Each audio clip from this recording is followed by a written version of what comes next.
All right, man. After many, many technical difficulties, let's see if we can do this thing. I think we're ready, Pat. We got it. I This, think the, so. the viewers don't need to know about our No, struggles behind the scenes. no. But I'll just say to everyone at home, if it sounds a little different or looks a little different, it is. So my apologies. Hopefully, I can figure out some stuff after the show. And hey, kids out there, you might feel that you're hip, you're with it, but it comes for you too. Pat and I are now just two middle-aged men Oh my grappling with goodness, man. technology.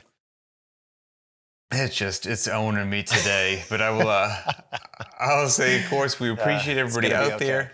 You want to help support the show, go to verynotRandom.com, check out all the cycles that we offer, on-ramp programs for bodyweight, dumbbell, barbell stuff, a whole bunch of barbell cycling programs to get you strong, a whole bunch of bodyweight firsts, get your first strict pull-up, push-up, muscle-up, handstand walk. So check all that stuff out. And then, of course, if you own a gym, you've got to do all the stuff to run your gym behind the scenes. Track members' fitness. You've got to have gym management. You got to have billing. And now you don't need to do that in 2 or 3 different things. btwb has an all-in-one. So if you're a gym owner, go to btwb.com and check out the all-in-one. All right. So today, I don't even know how this topic came up. I was just lost on the interwebs and went down a couple rabbit holes, and I found and basically dug up average 1 mile run times for the, whatever average, the internet thinks when the word average is typed in there. Average male, 30, 40, and 50 years old, and female, 30, 40, and 50 years old. And then also for that same men and women in same age domains, the average number of strict pull-ups. So 1 mile run time and strict pull-ups. And I found the data interesting, and you told me that you didn't even want to hear what it was before we clicked on the camera. No, I definitely want to be surprised by this. I mean, I think I have a pretty good sense of which direction it's going to go. Sure, of course, And of course. and I'll, spoiler alert, if there is a spoiler, I don't think it's in the area of, wow, I'm surprised at how many pull-ups the average person can do. I don't think it's going to go in that direction, frankly.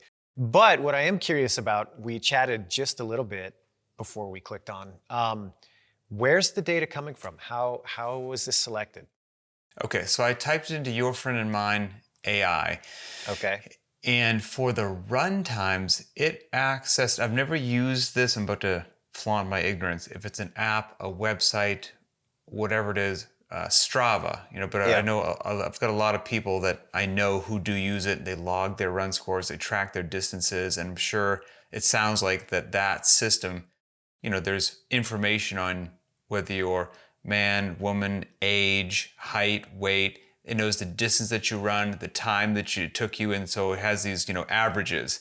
And so that's where the run data came from. So that's probably pretty good, I'm going to say. Well, I was going to say the people logging it obviously like to run. Well, that's what I was going to say, is it's already got a bit of a selection bias around people that are engaged in that activity. So I would argue, without knowing anything about anything, that's probably already skewing a little fitter than the person that isn't so inclined to even understand what a Strava app is or to take up running as a recreation. So, okay, noted. What else? And then for the average strict pull-ups, it admits that this data was significantly harder to pull, but used, whatever algorithmic deals it could based upon various academies and regimes that include pull-ups in either entrance exams, screening exams from civil service, I don't know if that's police or fire, to, government agencies, whether it's the FBI or Secret Service, to military, to the whole 9 yards. And so from new recruits to veterans, and that's largely where that came from as well. Okay, well, let's dive into that a little bit if you don't mind. So that's not my background at all, but you do have some experience there. So in your experience, would you say that the average person that comes in that knows that they're going to be subject to this kind of entry test or physical test, surely there's some number of them that are not prepared at all, but would you say that the majority have at least done some training in regards to that? hopefully, maybe, Hopefully. maybe that's the word. But I'll also Yeah. say how challenging I think just pull-ups in general are. Oh And it's yeah, easy. no question there. It's easy to Yeah. forget that. And so this is going in the way back machine, and Mm. maybe things have changed. So I'm sure there's somebody listening out there that can correct me if I'm wrong. But after I got out of the military, I did some various things, didn't know what I wanted to do when I grew up. And one of the things, I might have told the story before, that I looked at was joining the FBI. Didn't know what else I was going to do, blah, blah, blah. I had no skills.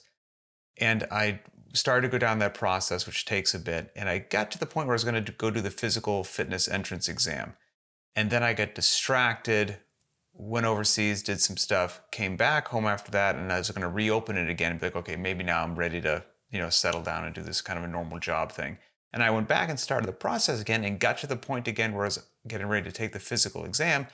And the person is explaining the physical exam to me. Once they're done, I look at them and I say, man, correct me if I'm wrong. I was in here a few years ago and I could have sworn that there was pull-ups as part of the physical fitness test. Like, am I crazy?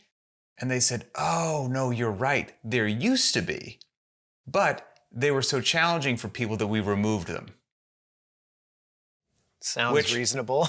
Which I found so appalling that I stopped my entrance exam right there and said, I have no further interest in your organization. Now, maybe, that's being too critical or too harsh. But I was like, well, why didn't you, in my mind, I was like, why didn't you just expect more from the candidates instead of making the test easier? So now maybe things have changed and they've come back in. This was a while ago. But I guess that speaks to pull-ups are really, really hard. They didn't remove the run. They didn't remove the sit-ups or push-ups or whatever else it was. But pull-ups are just like one of these things. And I actually posted, we're in a rabbit hole now, which is great.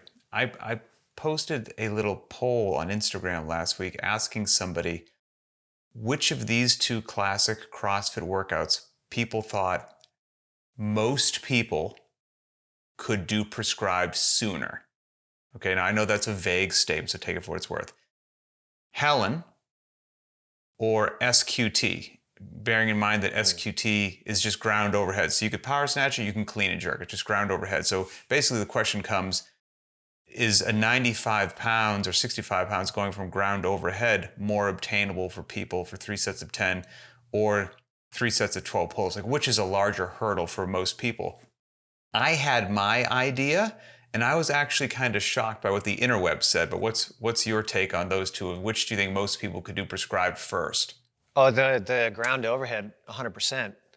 That's what I thought too, but it was like 50-50 on the interwebs. Yeah, no, I don't think it's even close. I didn't think so I either. think that's people being biased towards the activity that they're currently involved in.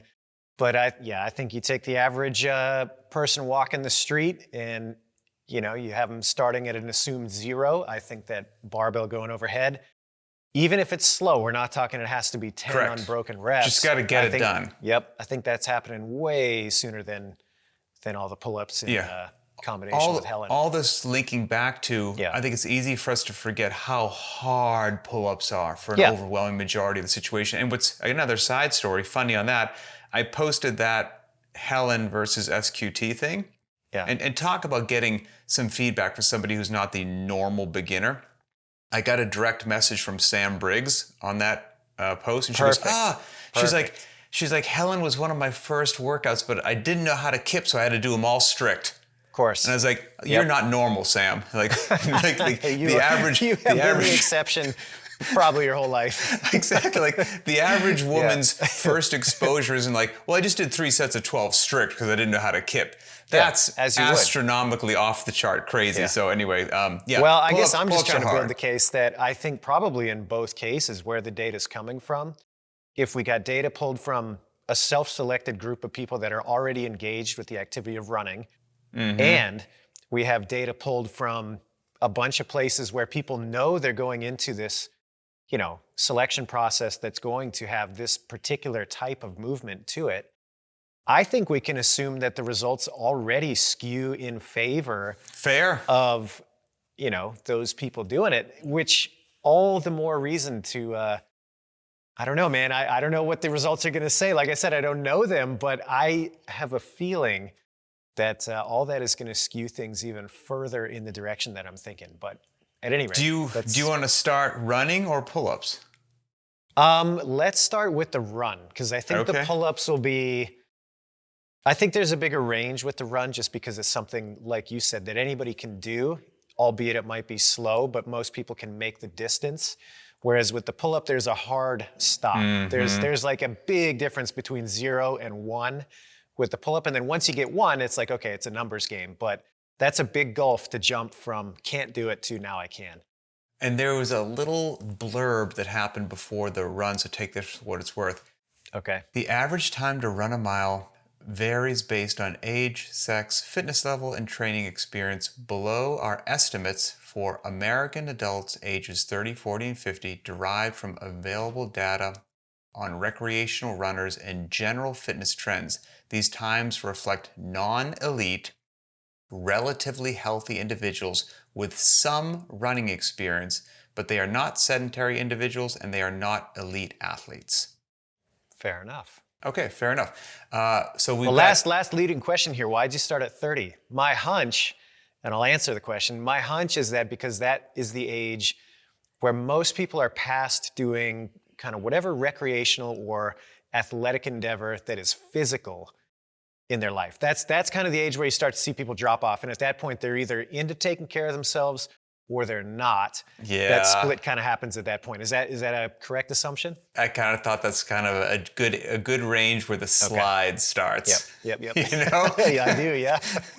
For sure.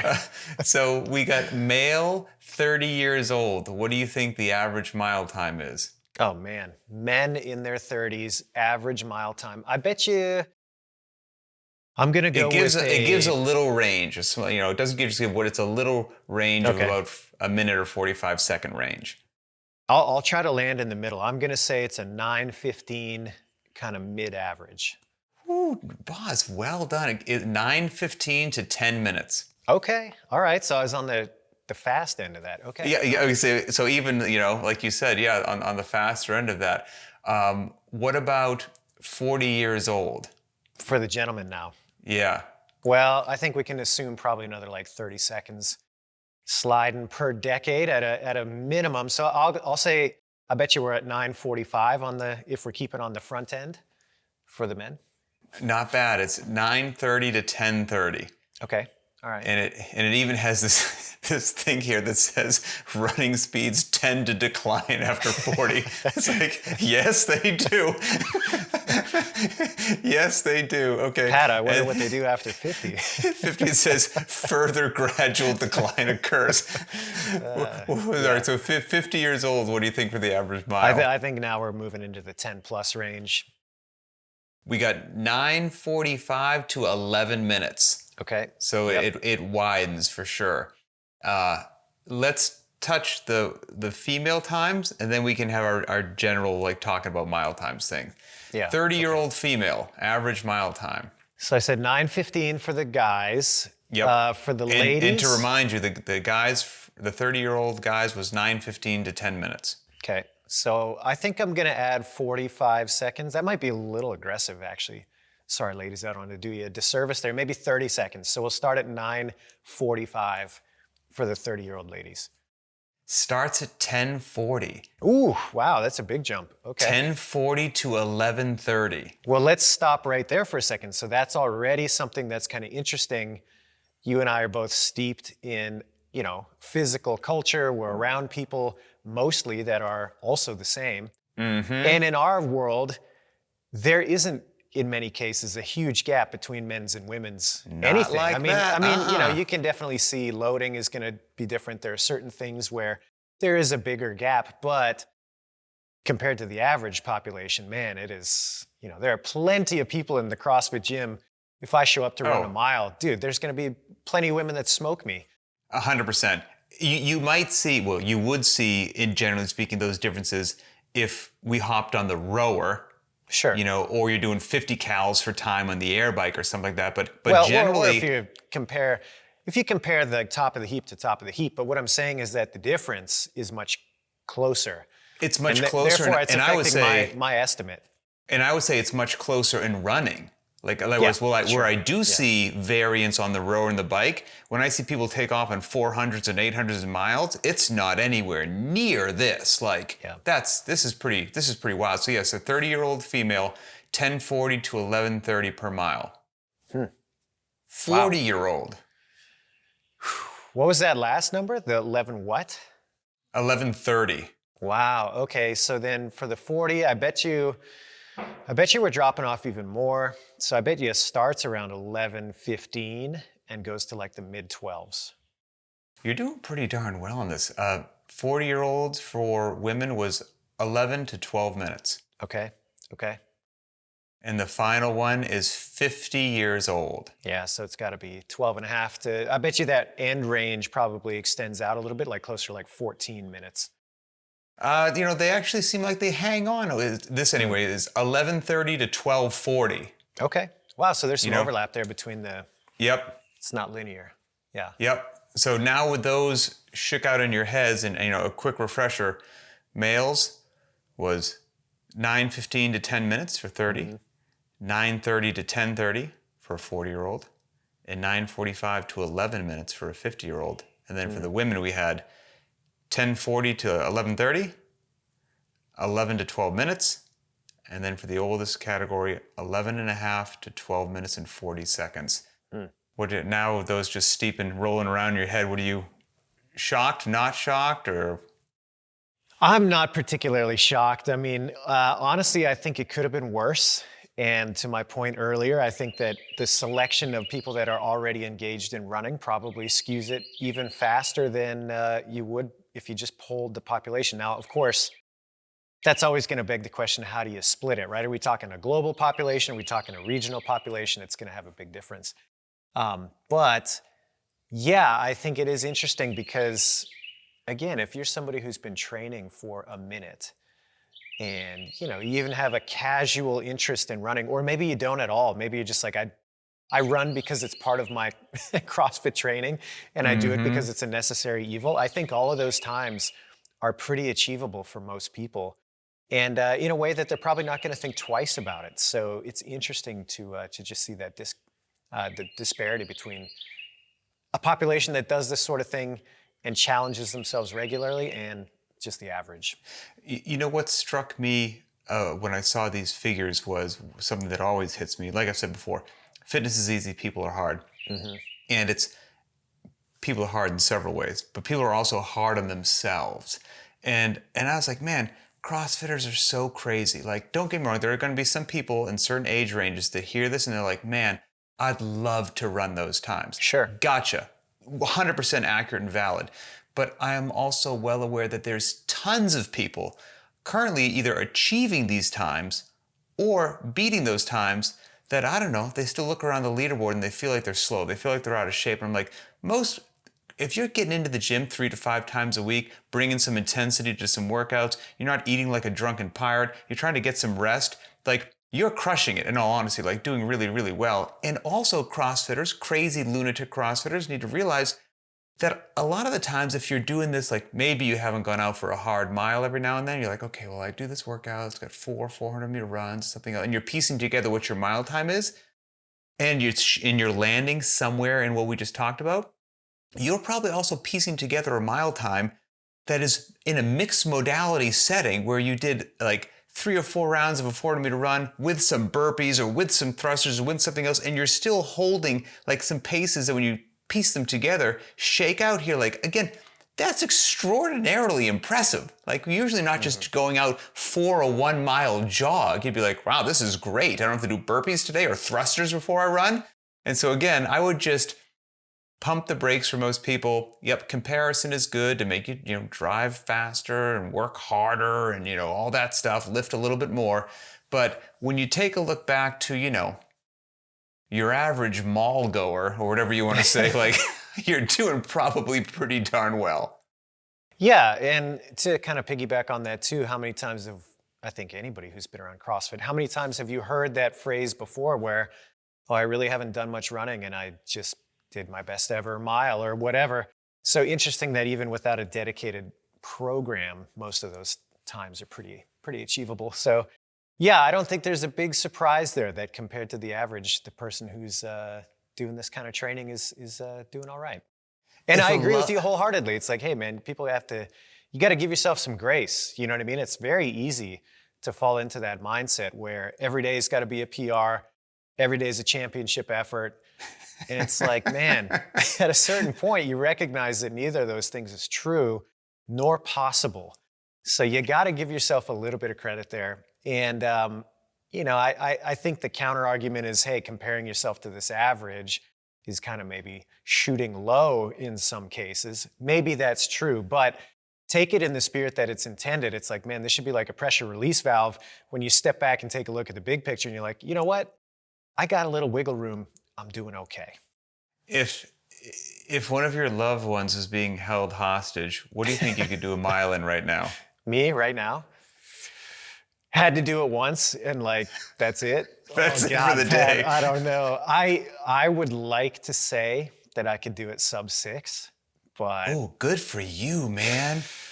the only reason I say that is because it used to be something that was like, sub 6 was pretty good. I could do that pretty reliably. I also think that my training these days kind of lends itself to that. I'm doing a lot of the jujitsu. I'm not doing much else. I'm at a pretty light body weight right now.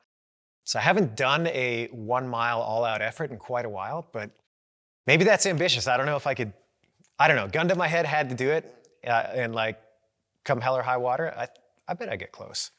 I wouldn't what want age, to. It'd what feel age terrible. bracket are you falling in right now? How old are you? I just turned 41 last September. Okay. So- All right. Yeah. Nice. Yeah.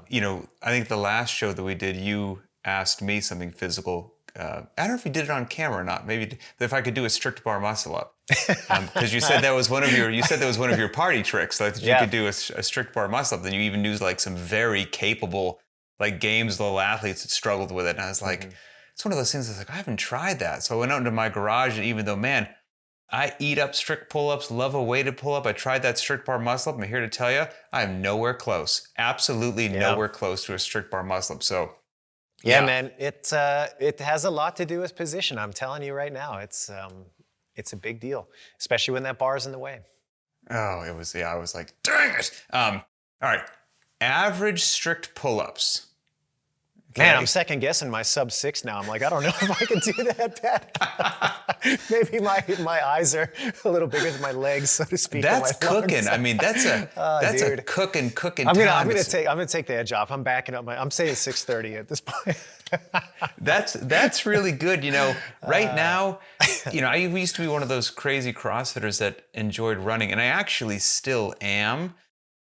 Yeah, but man, I can hate confirm. to. I remember doing many running workouts with you, and you were always a good runner.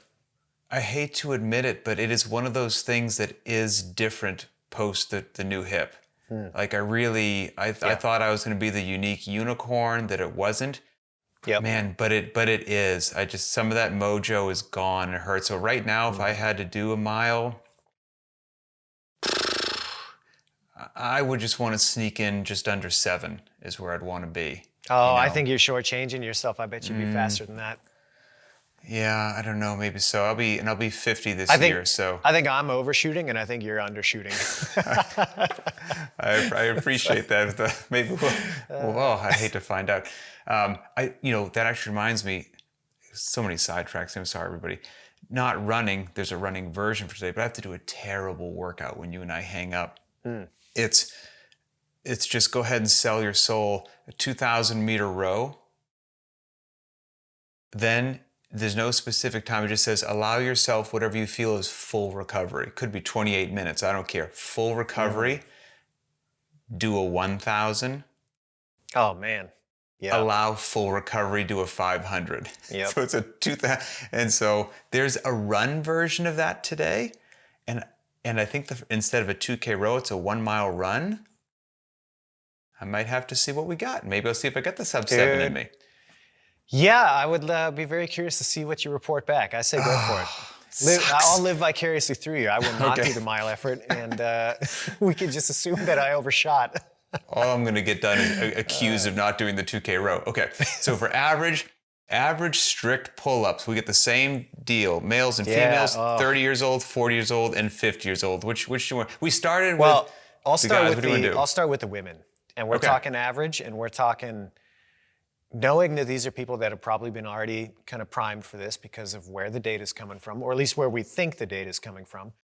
Yep. I I can bet give you the their little blurb says. No, that's okay. I bet you the Okay. number's low, and I'll start at the 40 and 50. I think the number is 0 for average for women, 0. And I bet you the 30 I bet you it's close to that too. I'm going to say 0 across the board for women average pull-ups. And no slight against you ladies. No. You know what I mean? This is just the legit reality for most women that are not that active. It's pull-ups are tough, and I will Where work we at? backwards. I will work backwards. So a 50-year-old, average 0 to 1. Okay. That's nice of them to put the to 1 in there. Yes. What does that mean? I agree. 40 years old, 0 to 1. Okay. 30 years old, 0 to 2.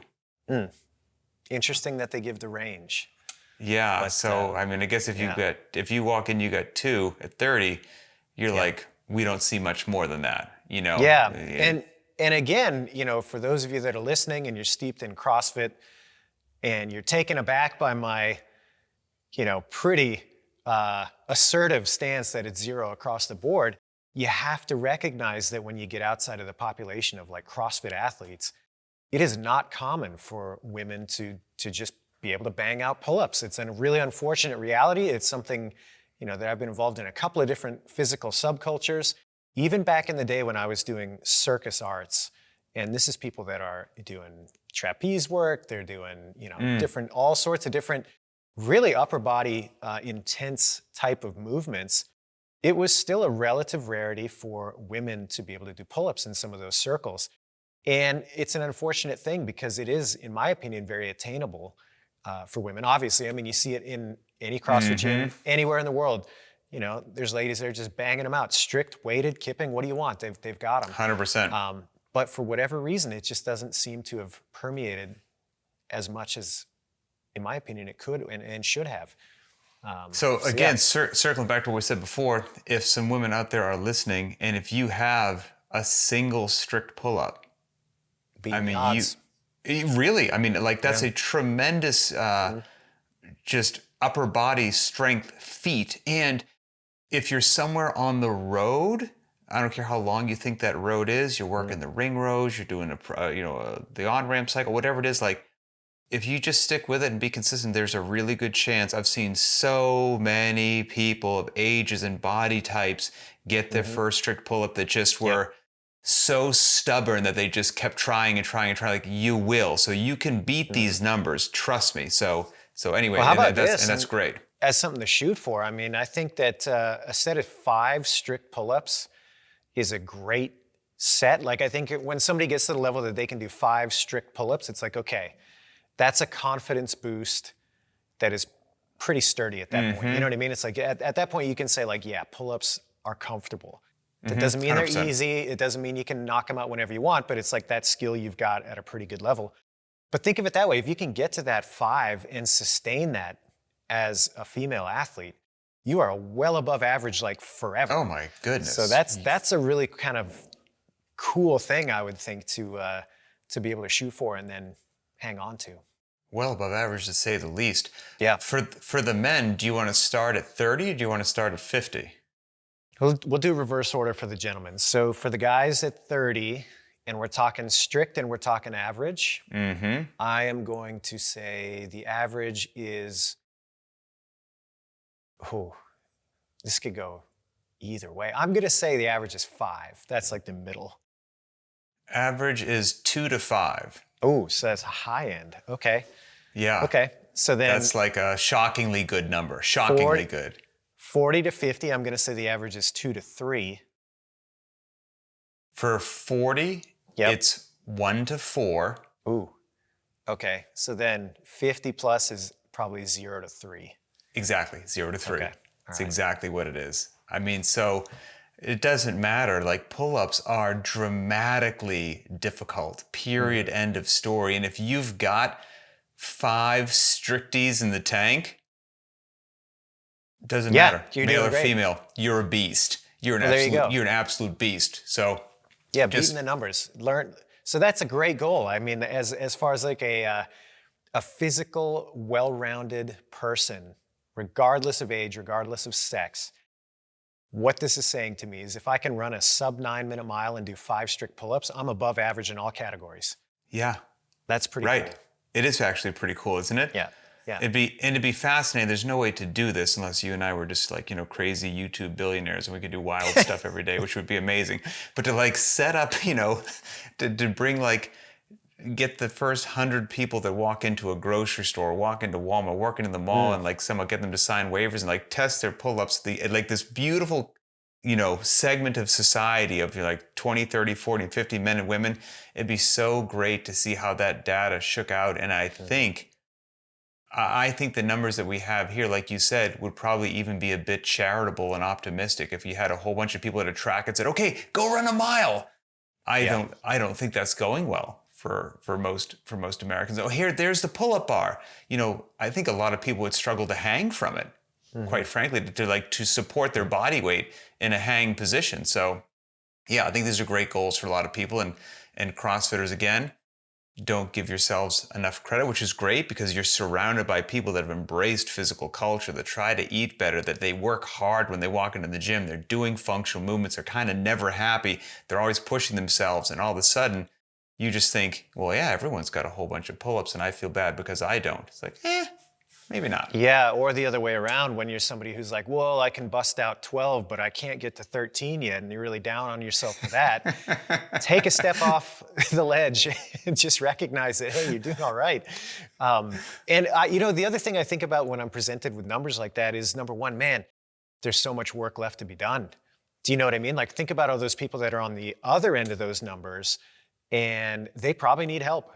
So if you're a coach, if you're somebody that is interested in helping other people with their fitness, man, it is fish in a barrel, so to speak. There are so many people out there that need your help legitimately and that have, massive strides to be made without even a ton of work up front. Like, these are people that they can see results very quickly just by the nature of starting and getting their foot in the door.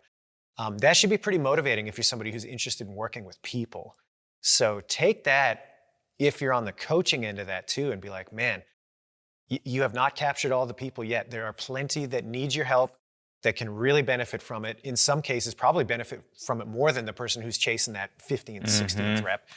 And take that to heart because, man, that is such a valuable thing that you can impart to somebody, is to give them that gift of like, hey, look, not only can you do it, you can exceed your own expectations and you're going to be a better, healthier, well-rounded person for it. So yeah, a couple things there. That's the one that jumps out to me. In addition to like, hey, CrossFitters, take it easy on yourself, and hey, you people out there that are like doing yourself in. I've been there. Give yourself some grace. But on the other end of that, man, coaches, affiliate owners, people that are enthusiasts around this, help somebody out. Give a helping hand to that person that they might be a little intimidated to get started. They might be just feeling like this isn't for them. It is, and you can help them get there. So. And if you've been around Crazy Beast for a long time, you might forget how important this is. You see somebody get their first pull-up, celebrate that thing. 100%. That is a milestone. I'm curious, everybody out there watching or listening, find this episode in the btwb YouTube channel. Post your thoughts in the comments. What do you think about the men's and women's mile times for the different age brackets? And what do you think about the pull-up numbers? Agree, disagree? What have you seen? And also, which do you think is most likely to be achieved prescribed first for most new athletes, SQT or Helen? I kind of already have led the jury with that one. My apologies. Same. But I know that the internet will shoot me straight. They're happy to disagree with me, so let me know. When is the internet wrong, Pat? Exactly. If anyone out there has an idea, a topic for a new show, you could post it there in the YouTube comments. We'll read that. You can go to Very Not Random on Instagram and post a just public comment under any of the posts there, or you can send a direct message through the Very Not Random Instagram channel, and you can be anonymous, and we'll get it that way as well. They all make their way to us. So we appreciate it. It's everybody else's show, far more than it's mine or Adrian's. So for Adrian Bosman, I'm Pat Sherwood, and we will see you next time.